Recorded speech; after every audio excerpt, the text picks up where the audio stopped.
Welcome, foolish mortals, to Count Gauntly's Horrors from the Public Domain.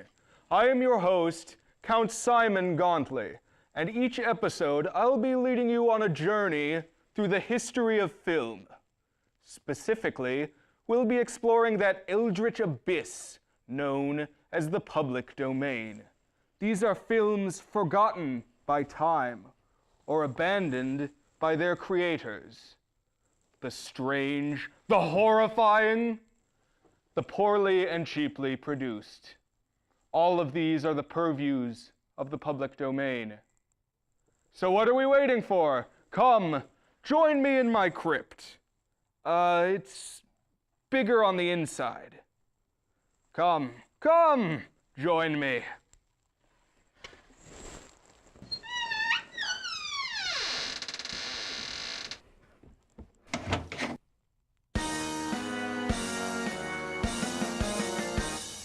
There lived a man so long ago, Count Gauntly was his name. His horror host abilities had brought him wide acclaim. The people flocked from miles around each Gauntly movie night, not knowing that the films he showed infringed on copyright. Upon discovering this fact and learning it was true, an angry mob of lawyers formed with pitchforks, torches too.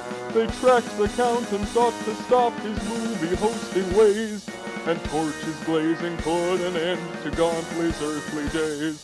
But our man was too resilient to let death be the last word. He stirred, sat up upon his slab and vowed he must be heard.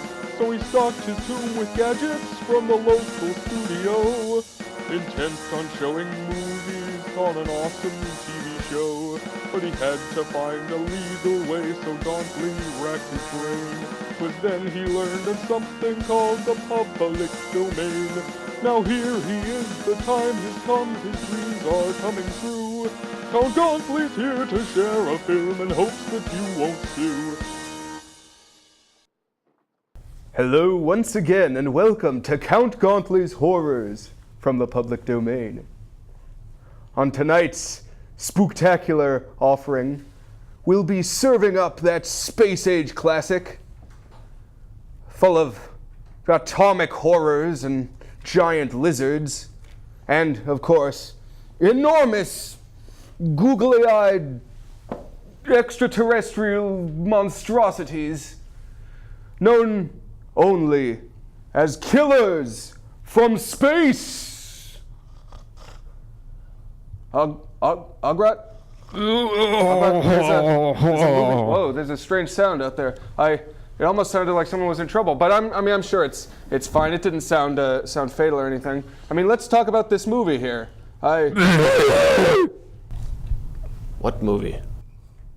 Well, we were gonna watch Killers from Space, but that last shriek. I mean, how would you describe that? Sound very guttural. Someone's guts need help. Yeah, should we do it? We do like guts. It's a shame to see good guts go to waste. So, I mean, let's figure out what's going on out there. Yeah, what could that sound have been? Ugh, it smells delicious. Oh, actually, it looks kind of tasty too. But looks like this gent's met with a sorry fate, I say. What are you getting? What are your og senses telling you? This was a dog. A dog did this. A dog got him. A dog. Okay. Hit him right in the leg. Well, dang. Ugh, he's certainly deceased. Whatever manner of man or beast did this to him, he's got to be brought to justice, right? I mean, here in Subterranea, like, somebody's got to enforce the laws. Like, what do we do? Who do we... I am stumped. I mean, how even did this come about? It's almost as if we want to know who has done it. Someone has to find this dog. Yes. Hopefully somebody will, hear our plea, even though we haven't placed a phone call yet. And Oi! Hey, it worked. This is a crime scene. What you doing here? You need to be moving out. We didn't do it. That's No, what the not person us. who did it would say. We Well, let me introduce myself. There's a I'm dog. the constable. Oh, good. Well, yeah. Who are you? Local law enforcement. I'm Count Gauntly. Oh. In most respects, I preside down here. But we haven't really encountered anything like this. You know, we're just your regular old undead chaps who, once again, I want to stress, didn't do it. But we live down here, and we kind of endure despite death. Well, let me take a look right here. Yes. Yes, that's a dead face and a dead body.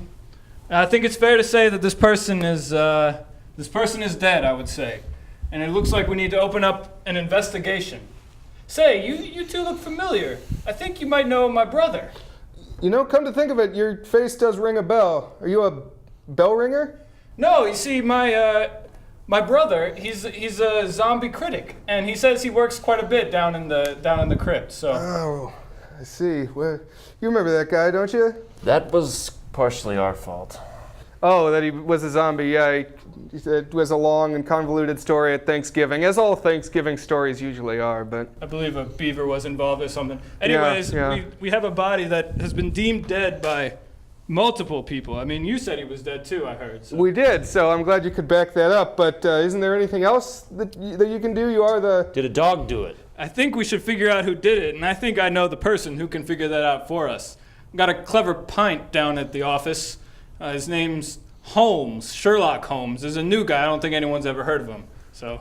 Never heard of it. Huh? No. Never heard of me. Sherlock Holmes. Detective. Greetings, my good man. Yes. I hear you have a dead body. Perhaps a mystery. That's how it would seem, as the coroner has averred. Probably dead. We've examined him. That's the thought. Very dead. Yes. Well, I would help you, but as I have no Watson, you see, my Watson was left behind thanks to your mucking about. I can only assume that you two are responsible for me being here instead of back in ye old London, as it were.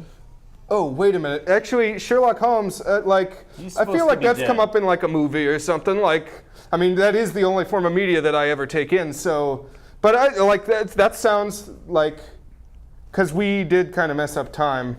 Yeah, we killed a lot of people. So I guess that's on us. Unfortunately, without a Watson. Oh, sorry. I didn't realize the meeting of the hat party was starting so early. Oh, it's the governor. Oh, yes. Why are we gathered around homeless Joseph here? Well, he appears to be dead. Dead? In our professional opinion. That's the takeaway. My word. Well, do we know who did it? How No, we figured see, this that's out? we're in a mystery type situation here. We are in the act of figuring out who has done this. And it seems I'm in need of a Watson. Well. You happen to have a bowler hat, a mustache, and a rather long coat. Well, it's quite interesting. The day that I got this apparel, I was warned that the day might come where there might be a body and a Holmes that would need me. It's rather convenient that I also have this pair of detective glasses. Aha. Not only that, but I also happen to have a pen and a paper. Well, It seems like this is all coming together quite nicely. Quite nicely indeed. Let me make a note of that. Yes. This could be our best episode yet. Yeah, I mean, you guys, Dead. this is a great partnership, I feel, in the works here.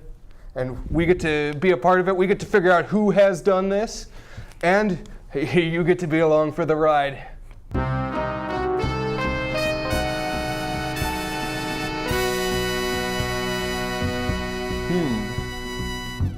So, what do you propose we do to figure out who has done it? Well, my first advice would be to question any and all potential witnesses. Witnesses, people who saw what was going on. Did you do it? I don't think so. What about you? No, I didn't do it. Did you see anything? No. We saw this. We saw dead hobo. What smells so terrible? Oh.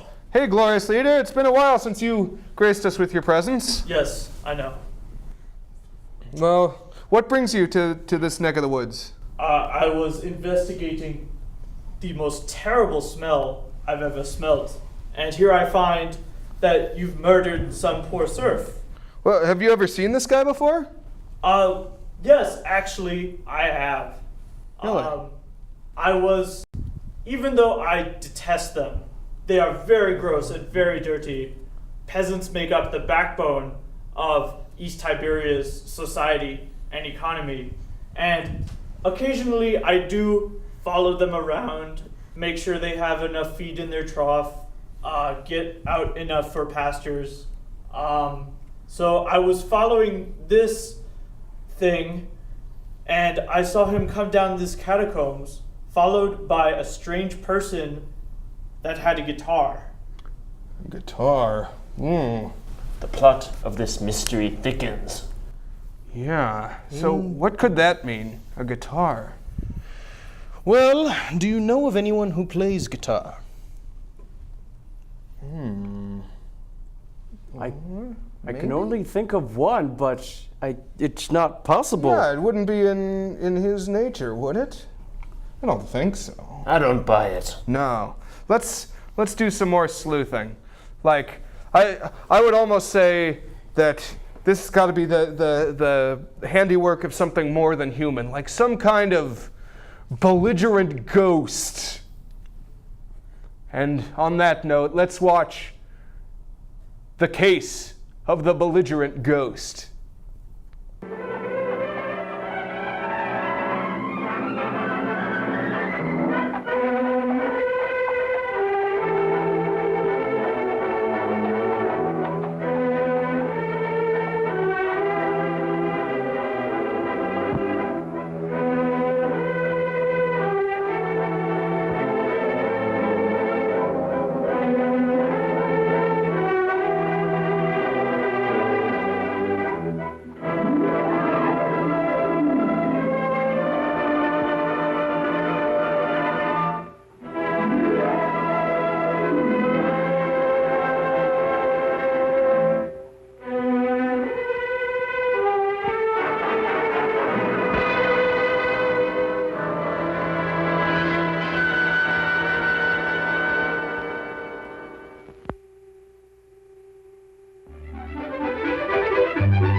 Been at the club? It's fantastic. It's incredible. What, my dear fellow? Absolutely fantastic. Oh, what's happened? You look as if you'd seen a ghost. A ghost? Brandy, that's what I need, brandy. Brandy. Yeah. Oh, thank you. Who struck you? Well, you said it yourself. It was a ghost, and without any previous warning at all, he hit me in the eye. Yeah, wait a minute. Yes, I think you better have another. Well, thank you. And now I'll begin again. Who struck you? Upon my words, Holmes, it was a ghost. The ghost. Huh? Do you have a headache, Watson? It may seem humorous to you, but I mean, look, let me tell you from the beginning. Yes, please do, but start right at the beginning. Right, well, I was on my way back from the club. You see, it was about 8 o'clock. And I got into Spencer Street, and I was just opposite that little tobacconist, you know, makes that Yes, big yes, show. I know, yes. Go on, Watson. What did you do then? Well, I saw a man in front of me suddenly clutch his chest. He was walking towards you? How do you know? Well, I mean, you said he staggered and clutched his chest. You must have been, Yeah, that's logical. Anyway, yes, well, anyway, I rushed up to him to help him, you see, and he's still able to mumble something about, he had a heart, and he lived in 19 Hooper Street, and would I help him get there? There were no other pedestrians? No, the street was completely deserted. Good. Go on. Well, then his landlady let us in, and he was unconscious by that time, so I carried him up to his room, and I laid him out in his bed, and Holmes, he was dead. Now, look here, Holmes, he was absolutely, completely, and utterly dead. I couldn't make a mistake about a thing like that. No, of course you couldn't, old man. No. Go on, then. What happened next? Well, then I told the landlady rather said to me that she'd call the authorities, you see, and I left my name with her just in case, you know, they'd want me. And then, well, I thought it would be rather more delicate if I left, you see. I mean, he must have relations. Yes, quite right, Watson. The most delicate situation. Yeah. What was the man's name? Higgins. Albert Higgins. Uh-huh, I see. And what did you do after you left the house? Well, you see, it had been a bit of an effort, you know, carrying him up like that, so I got down the stairs and popped across the road into a pub and had a pint. Yeah. And then I started off back to the flat, you see. Well, I just turned the corner into Splendor Street, and there was Higgins, Albert Higgins? Yeah, just face to face with me. He really was large as life. We stood looking at each other for a minute, then he lashed out and hit me in the eye. And then really, Holmes, he vanished. Vanished? Yeah, he's into the blue. Well, he ran away? Well, the street was rather ill-lit, you know, and it took me a minute or two to pull myself together. And then I don't know whether he ran away or not, but he vanished. Well, that's most unusual. Most? Did you speak to this ghost?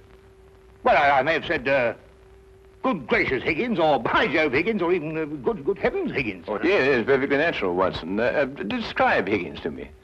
Well, he's 50-ish, sandy-haired, medium build. Well, is that all you observed? No characteristics? Well, now, really, Holmes, when I had the chance of examining him on the bed, the most obvious characteristic was he was dead. Yes, well, how was he dressed? Green tweed suit. What, just wearing a green tweed suit? He must have been wearing something more than that in this weather. Oh, no, he had a big floppy hat and a long overcoat. Ah. Oh, and something else. Yes, I did notice something else. He limped. Aha. And was he carrying a cane? No cane. Well, is there anything else, Watson? Think hard. Oh, yes, I remember something now. What? Yes, the second time I saw him, he was carrying a package. But the first time, he didn't have one. Now this is curious. Very curious. Where are you going, Holmes? Not me. We. I'm in no condition to leave the house. And a morsel of raw beef will immeasurably improve your appearance. And then what? Then we shall do our best to track down the belligerent ghost of Albert Higgins. Fascinating idea, don't you think? Well, the whole thing's been most unnerving, you know. I mean, it knocks the wind out of the chap, yes. Oh, really, no one.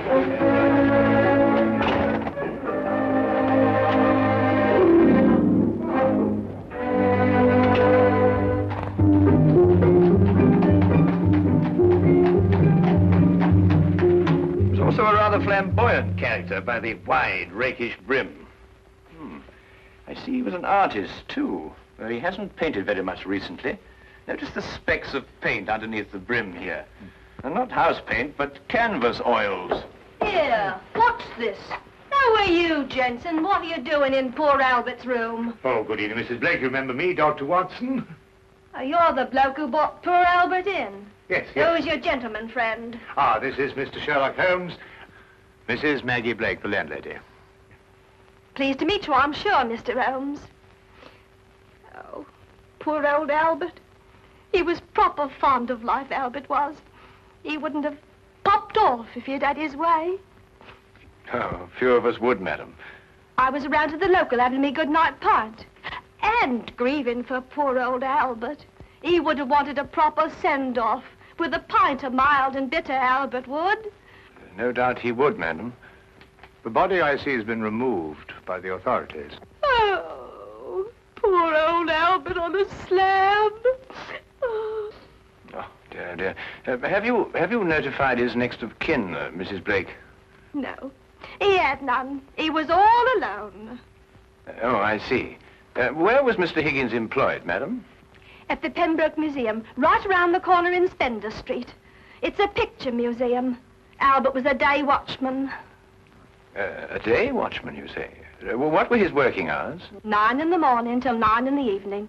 Punctual as a clock, Albert was. Never late a minute. Poor Albert. He always came back from the museum, then, at a few minutes after 9 every evening. Aye, to make his supper. He was a proper good cook, Albert was.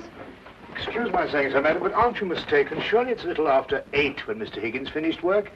Because it was only a little after 8 when I picked him up this evening and brought him here. Oh, no, Doctor. It was just after 9. I marked the time because I was waiting for Albert to come back. He'd asked me to get him a cut of beef. He always came back just after 9. He'll never eat that beef now. Poor Albert won't. He'll hit you in the eye. Oh, no. I just bumped into a door. Oh, you shouldn't get familiar with the door, if you know what I mean. Well, really, that... Yes, I think we've found out all we can for the time being, Watson. Thank you, madam. We shan't intrude on your grief any further. really is most embarrassing about this eye, Holmes? Did you hear what she inferred? It's a terrible situation. And she's wrong about the time. It was only a little after 8. And it's only a few minutes' walk to Spender Street. Yes. Time is a curious dimension, Watson. Habit and a preconceived notion can so easily reverse the hands of a clock. And yet the clock is still in perfect working order. Where are we going? To view the mortal remains of poor old Albert Higgins.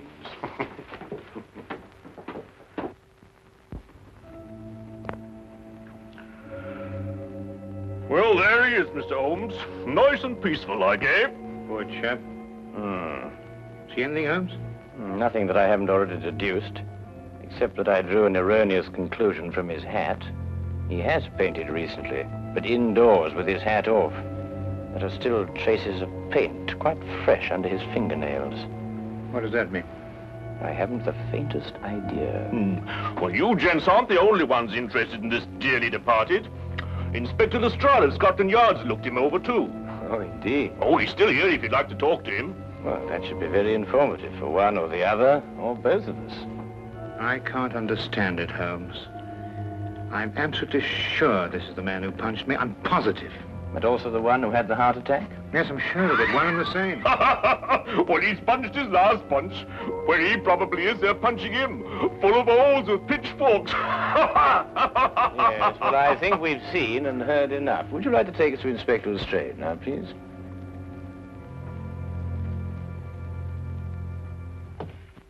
Ah, hello, Inspector. Oh, Mr. Holmes, I'm surprised to see you here.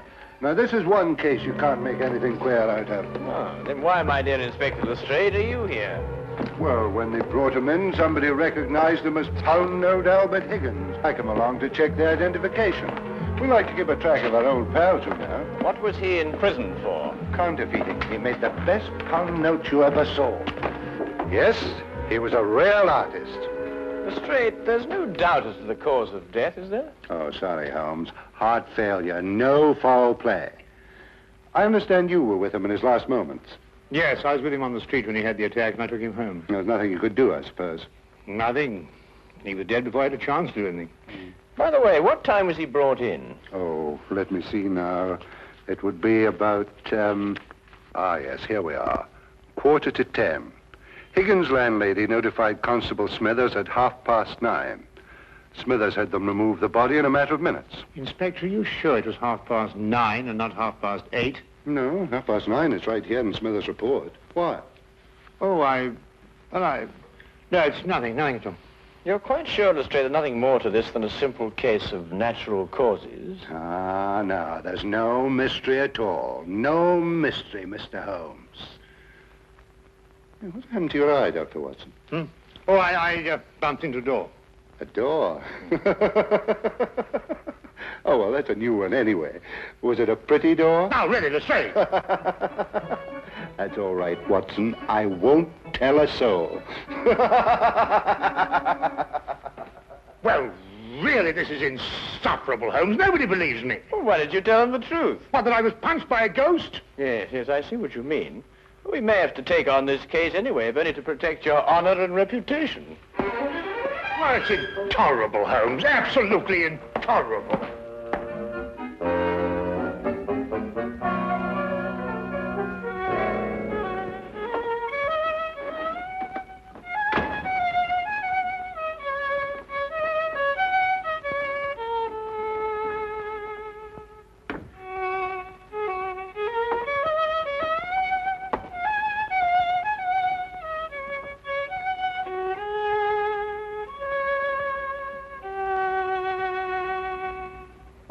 Evening, Watson. Anything wrong? No, nothing. Of course not, everything nice. Oh, you're sure you're not brooding over last night's affair, are you? Of course I'm not. Don't be so ridiculous. Oh, come on, out with it, man. Well, No, there's nothing to come out with. I don't know what you're talking about. Oh, come on, Watson, there's something on your mind. Well, Gosh, you'd never believe it. Nobody'd believe it. Well? Well, I met Albert Higgins in Spender Street again, tonight. And he punched you again? He pulled my nose. Really? Very, very interesting, Watson.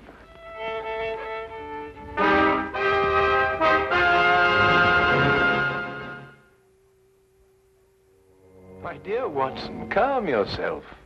Look here, Holmes, this whole Higgins affair's gone too far. First of all, last night and now tonight. Calm yourself, Watson, and relate. Everything hangs on this second encounter. Well, it occurred just as it had last night. I was on my way back from the club and I'd reached Spendler Street. It was a few minutes ago, as a matter of fact, just after 9 o'clock. I'd stayed rather later in the club than usual. There was a chap from Afghanistan. They was awfully interesting. Yes, Watson. Get on with his story. Well, I was rather preoccupied, as you know. This affair's cut me up, rather, and although I may not show it. Anyway, I was walking along. I suddenly looked up, and there was the pedestrian, a man a few feet from me. Walking towards you? Well, yes. Of course, I didn't recognize him straight away for, you-know-who. Anyway, I sidestepped him past, and he sidestepped to let me pass, and then we sort of zigzagged about a bit, you know what it is on the street, and ended up by bumping into each other. Now, that's when you recognized Albert Higgins? But it was Higgins. I couldn't be mistaken. Good heavens, man, I know him like my own brother. Dressed as he was last night? Exactly. And what did he do then? Well, as I told you, then he put out his hand, and he... Well, yes, we'll go into that. And then he was gone, vanished. Capital, Watson, capital. Everything begins to fall into place. Now, there's one more question. Was he carrying a package? Well, yes, he was, just like last time. I say, Holmes, do you believe, What? Supernatural? Ghosts, do you mean? Sounds silly, I know, but, Higgins did die of a heart attack. There was no foul play.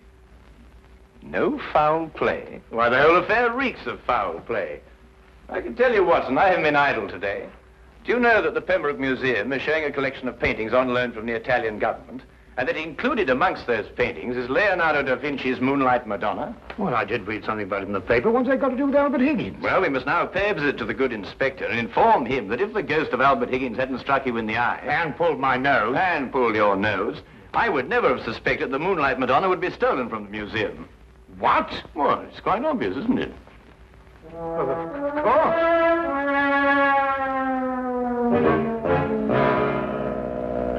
I see. Thank you.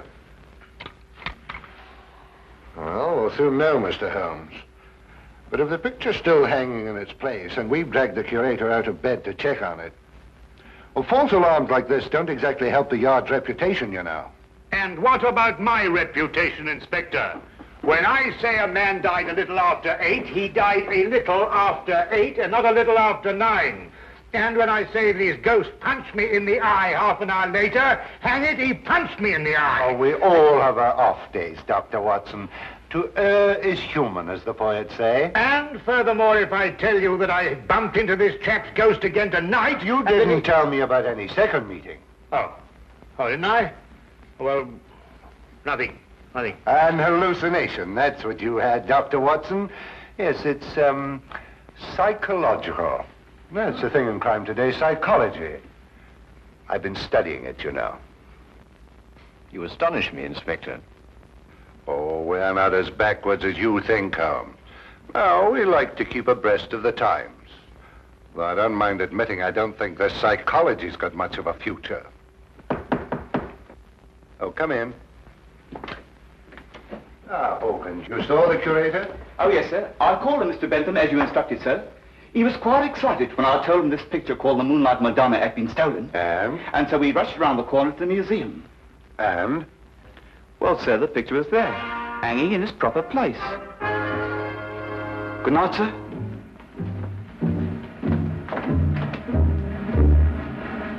Well, there you are, Holmes. As I said to Dr. Watson, to err is human. Can I give you gentlemen a lift anywhere? Thank you, Inspector. Oh, I think it might be a good idea if we called at the Pembroke Museum on our way. But you heard what Hawkins said. The picture was hanging in its proper place. My dear Lestrade, Hawkins' statement merely proves that what he and the curator saw was not the Moonlight Madonna at all. Merely an excellent forgery.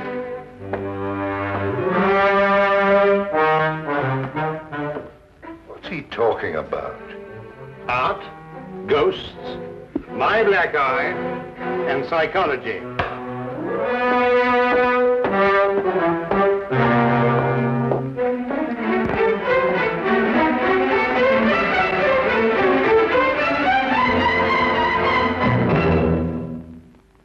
Remarkable, remarkable. Only a microscopic examination of the brushstroke shows it any different from Da Vinci's work. Of course, if you still have any doubts, a chemical analysis of the paint mixtures will prove them to be of modern manufacture. No. You've quite convinced me, Mr. Holmes. An analysis is necessary. Dear me, this is catastrophic. A rather delicate situation, eh? Delicate? The Italian government will hold the British government responsible. Now, the painting is an Italian national treasure, and the theft could easily affect the pending treaty between the two nations. Mr. Holmes, you must find the original before the Italians learn the painting's been stolen.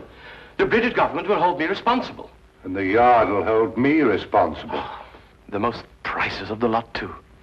Yes, naturally. Well, we know who stole the painting and substituted a forgery, Higgins. All we've got to do now is find out where he hid it. What time did you leave the museum, Mr. Benson? A few minutes before 9. Higgins was still on duty. You're quite sure it was Higgins? I'm certain, Mr. Holmes. I chatted with him for a few moments, and I couldn't have mistaken his voice. And the night watchman relieved him at 9. Well, you heard him say that, Mr. Holmes, and that he had a package with him when he left. The night watchman swears up hill and down dale it was Higgins, all right. Well, the matter seems to resolve itself very nicely, doesn't it? Dr. Watson was punched by Higgins a few minutes after 9. The night watchman saw him leave at 9, and you spoke to him a few minutes before 9. Look, Holmes, why don't you and Dr. Watson go home and have a good night's rest? From now on, it's nothing but plain, ordinary, simple police work. Nothing you could use a magnifying glass on. True. True, Inspector. Well, good evening, gentlemen. Yes, well, good night, gentlemen.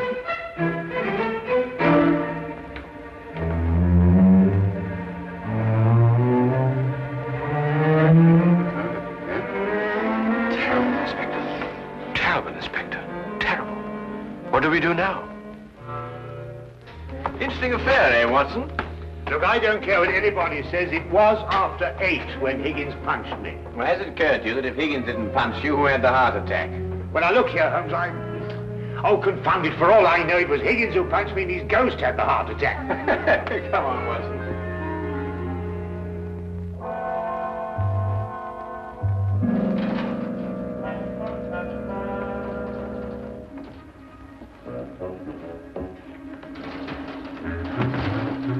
We might have the common decency to tell me what we're breaking into. Shh, whisper. Well, I am whispering. Oh, now, quiet, Watson. Look here, we broke into the rear of the museum because if so, Holmes, really I don't know what's going to happen to us.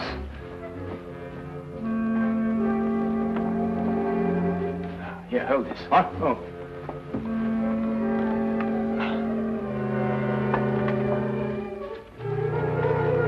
Holmes, this is sheer vandalism. Yes, well, then there must be a bit of a vandal in us all.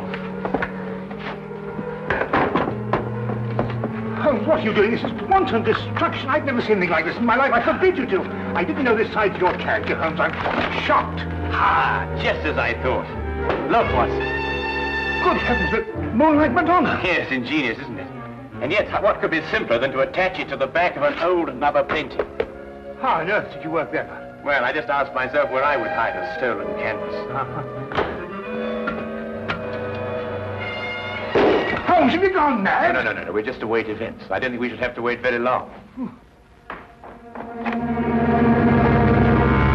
Holmes! Dr. Watson! What's the meaning of this? Watson, I believe you've already met Mr. Benson in his capacity as curator of the Pembroke Museum.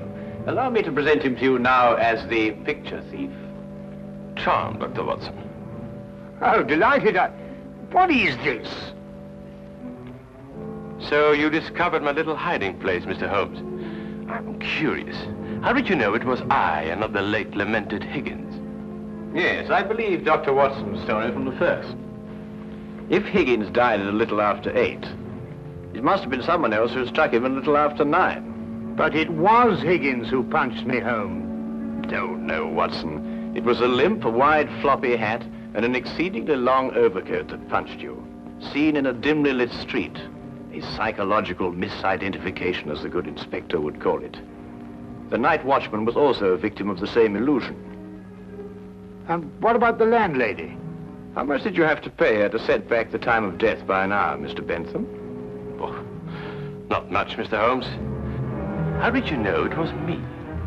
Dr. Watson and the night watchman both identified the 9 o'clock Higgins visually at a distance. Only you pretended to have spoken to him. This meant that either you were lying or Dr. Watson was punched in the eye by a ghost. I believe the simple explanation. You almost make me feel transparent, Mr. Holmes. To anyone who viewed the facts objectively, you were. It's a pity that one crime has to lead to another. Yes, and I think it's a great pity, Holmes, that you broke that vase. Oh, yes, yes. But it's only an imitation. Nonsense, you can't tell me that that sort of work like this is an imitation. Perhaps the pieces can be... Well done, Watson, well done. You know, Holmes, you're going to have to invite him here to catch us. You put us in rather an awkward position. Oh, my dear fellow, I have sublime confidence in your ability to extricate us from any predicament in which my rashness may place us. Might I suggest that you now fetch the good inspector? Yeah, here you are. Yeah. Excuse me. I say, Holmes, Bentham punched me in the eye. Who was it tweaked my nose? Well, my dear old chap, it was absolutely imperative that I make certain that the limp, the hat, and the coat were really capable of fooling you. You? Yes, I regret to say I not only tweaked your nose, but I also pulled your leg. Oh! What?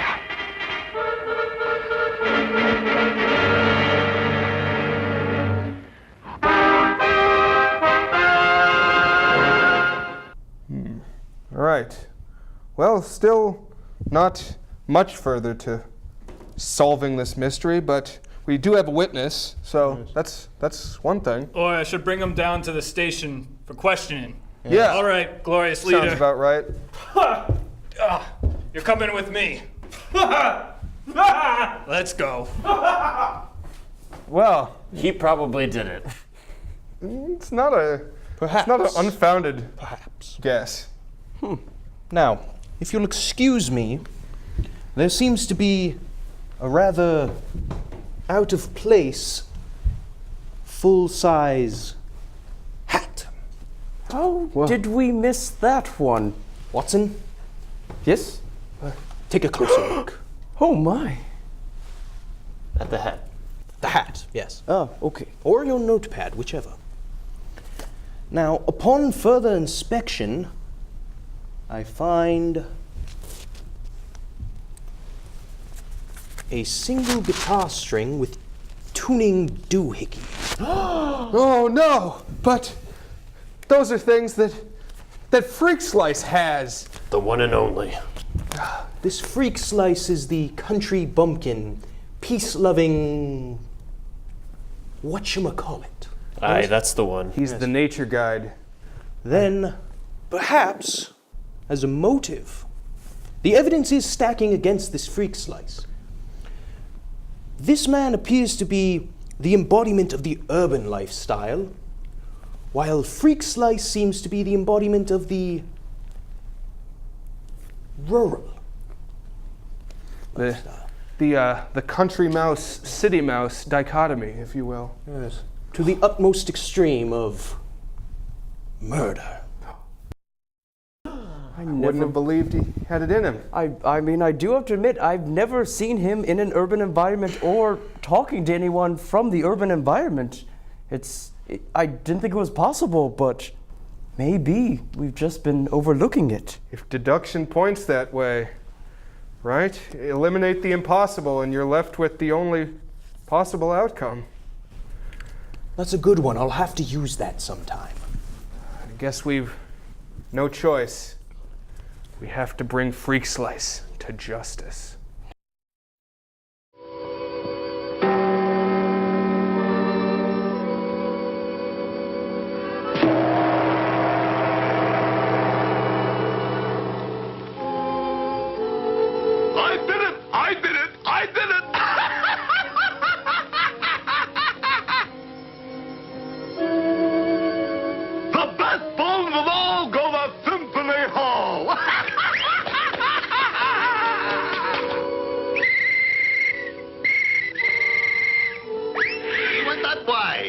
That way, I'm sure. This way!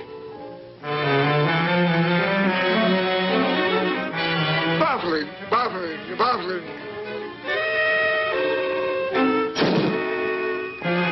Baffling! I say, cabby! Get up. Cabby! I say, cabby! Cabby! Cabby! Cabby, cabby! Let me in, let me in, let me in! 223 Baker Street. This is Baker Street, Governor. Well, let me out, let me out, let me out, let me out. And Combs home. Combs, I say, Combs. Come in. I say, Combs, where are you? Here, Gotham. Where? Here, you fool. Where? Here. Have you seen the papers, Combs? Elementary, my dear Gotham. Then you have a clue. We're being watched.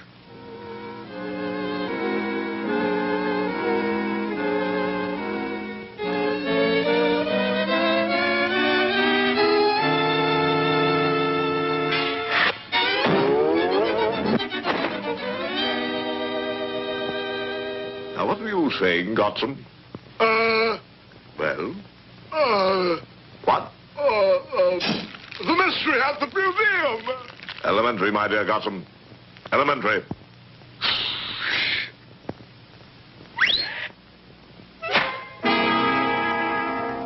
Telegram for Sherlock Holmes.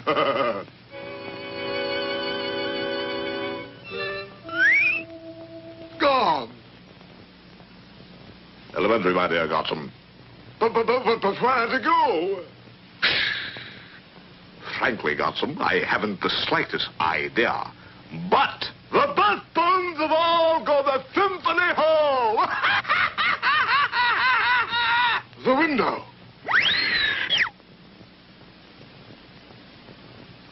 Combs!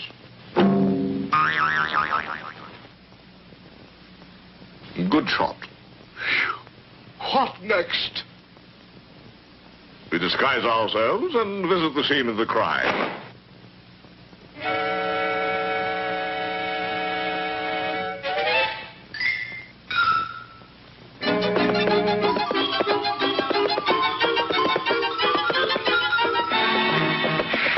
When did you last see the dinosaur?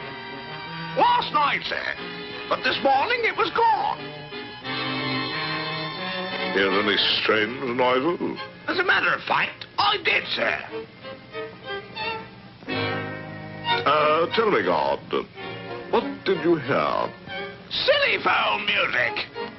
Silly phone music? Nonsense.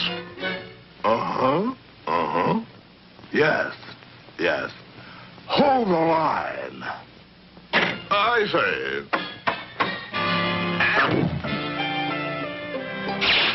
I say.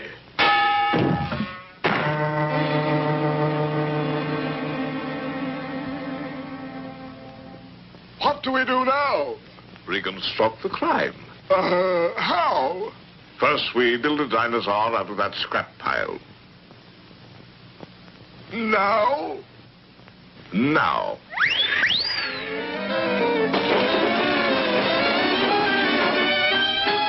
How do we get this thing out of the museum? Through that door, perhaps? Shall we try? Let's do.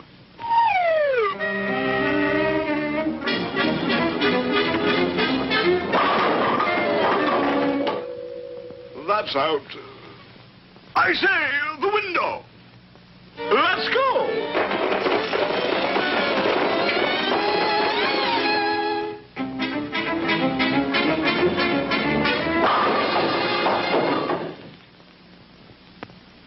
It's no use, Combs. Righto, righto. However, if at first you don't succeed, try again. Here we go again. Rather.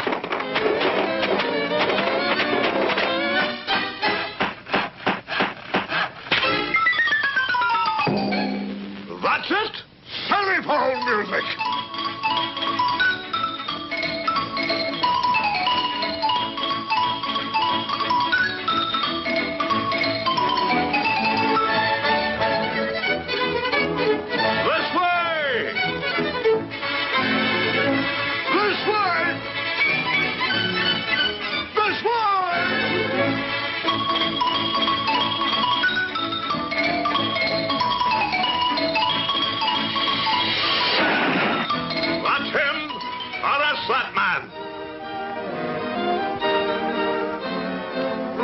Case, Holmes.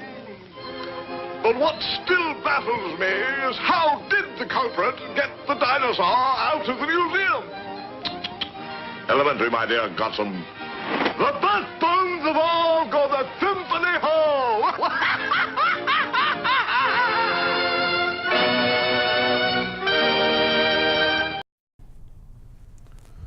Ooh, well, we've been hunting. And we can't find Freak Slice anywhere. You know, we combed all the places he would normally be, like the granola hut and the peace-loving music place. And the greenhouse. And the kitchen. And the refrigerator in the kitchen. So, and he wasn't any of those places. I mean, I can't say that I'm all that surprised. With his abilities to get anywhere, the moment that we get close to him, he could just go anywhere. No, whoa. Boy, breaking the case. We found a hatless guitar player, just like Holmes asked. Governor asked. Well, what does this mean, Holmes? Well, you see, this Freak Slice? That's Well, not Freak Slice. Freak Slice. That's a name. Well, I'm Geek Slice. Freak Slice is my brother, but it's not me. Well, so why you got her? She has a guitar and does not have a hat. Therefore, the culprit. No, what? I didn't do anything. What? That's right, because we found a hat that she does not have. And a guitar string. I have a hat. The guitar has all the strings. Hey, wait, hold that up. Look, my guitar has all the strings. It wasn't me. Look. Yeah, I mean that seemed like kind of a iffy conclusion anyway. But I mean, Freak Slice, he's still unaccounted for, isn't he? So like, he could still be the culprit. You mean my brother? Well, he said he was going down under, which to most people would mean Australia. But then he started digging this hole under our house, and he just kept digging and digging, and he went down there. And I keep checking on him, and he hasn't come up yet. But I don't think he's been out. Still unaccounted for to a degree. It could have been him.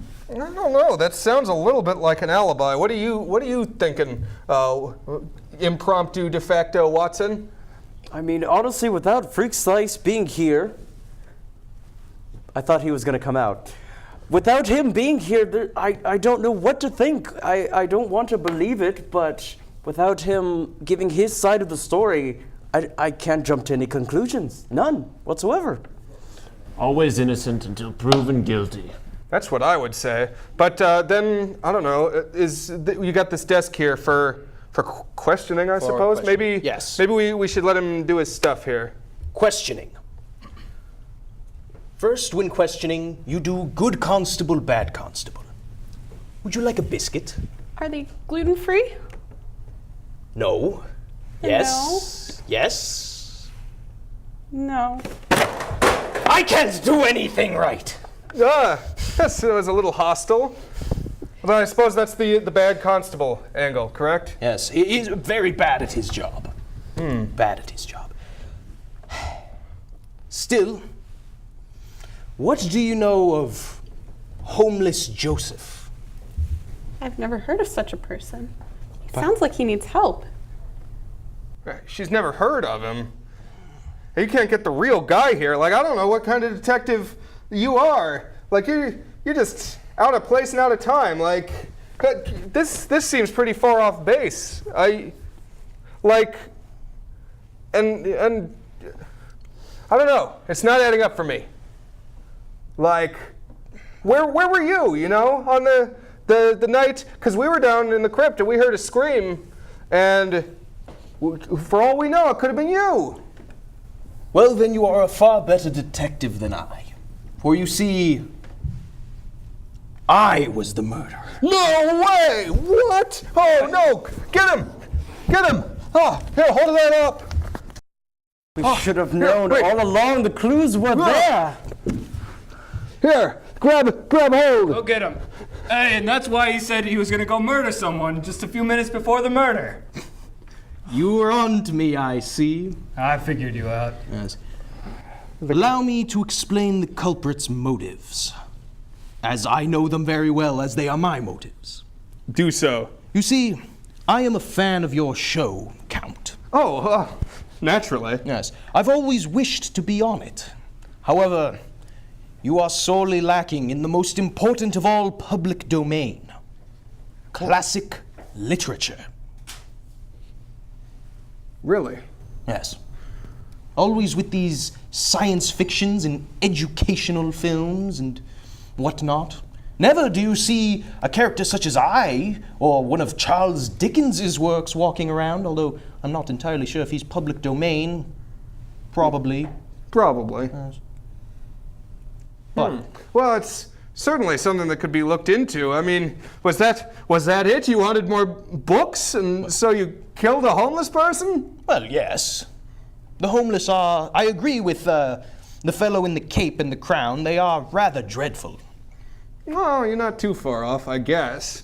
But he came by at, for our Halloween party, and I think he was here when we, mourned the death of a bouncy horse, so he's here every once in a while. He seems like an okay bloke, and now he's dead at your hand. But you know what? Here's what I'm going to say. I will agree to share some more literary material, some books and short stories, and I dare say a poem or two, if you don't kill any more of my friends. How does that strike you? Like a deal. Ah, excellent. Yes. So what did you have in mind? Well, I was thinking maybe, since it's a spooky show and we almost never show any horror films, maybe a spooky poem will do the trick. Maybe something by Edgar Allan Poe. More like Edgar Allan. No! I refuse. And why? And why? You see, I'm British. Really? Yes. No. Therefore, it must be a British author. All right. Well, got something here I think you're going to enjoy. It's by a good old Englishman, Rudyard Kipling. Oh, yes. Good fellow. Okay. Here is that now. If, by Rudyard Kipling. Just put my reading glasses on.